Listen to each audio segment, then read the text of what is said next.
25, 2025, and you just tuned into the league. Welcome. You give us 5 minutes and we'll give you the most important information in the next 300 seconds within the renewable energy industry. You're joined here today with Benoy Tanjan, who you may know as the Solar Maverick, and myself, David Magid. First topic that we're going to talk about today is we're going to talk about Montana. Community solar, Senate Bill 188. This Senate bill that has passed has created a lot of news within the market. A lot of folks are very excited, and the reason being is this market has a lot of potential. Irradiance in this market is not like irradiance in the Northeast, in New York, and other markets where community solar has flourished. The rates and the value of the tariffs is not fully determined yet. Any capacity limits, like they did with New Mexico, which was an absolute mess, have not, been dictated, and hopefully that does not occur. There should be a lot of jobs, being created out of this program. And the other piece of information that is not confirmed is whether you can co-locate multiple 5-megawatt projects to build some nice scale. So these are the pieces of information that you need to be aware of, need to watch out as more details unveil.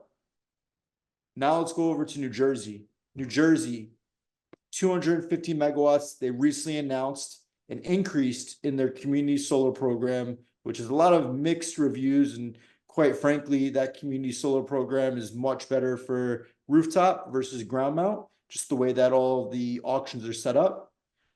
Solar Landscape has traditionally taken most of the capacity on that. So good stuff, Sean. We love it. And that's that.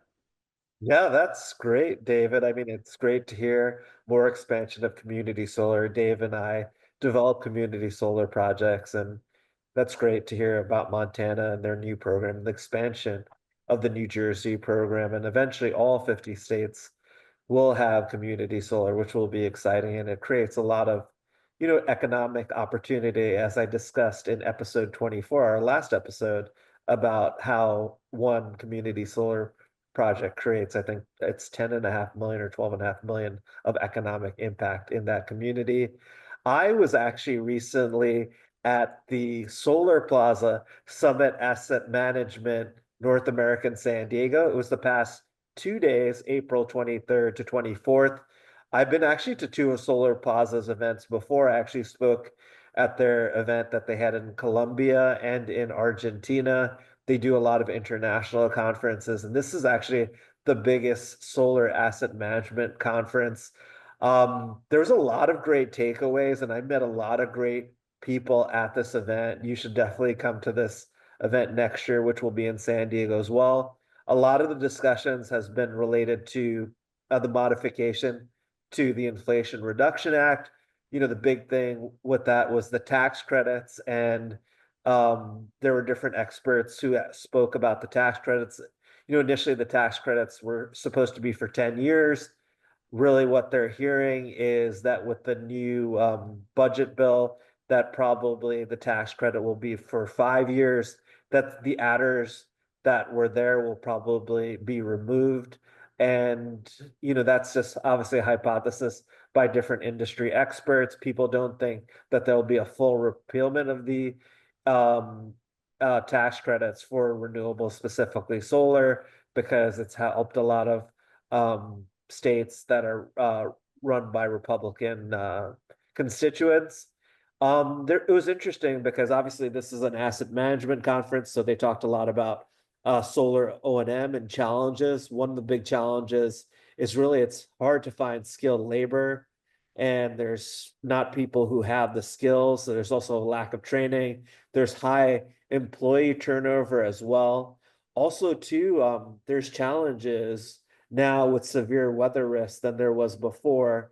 There's been, obviously, we know about like wildfires, flooding, wind storms, hail, and that's created challenges for, solar projects, and also insurance challenges as well. There was like a hailstorm that happened in Texas and damaged a lot of panels. And so there's also issues with insurance and making sure that you have the proper insurance coverage. And obviously, like you need like proven like tracking structures, controls, and softwares to be able to mitigate that. So there's a lot of great topics and great people that I met at that conference. And this is kind of like a very high level summary of the many panels that there were. I was surprised actually on the second day of sessions. A lot of it was related to battery and energy storage.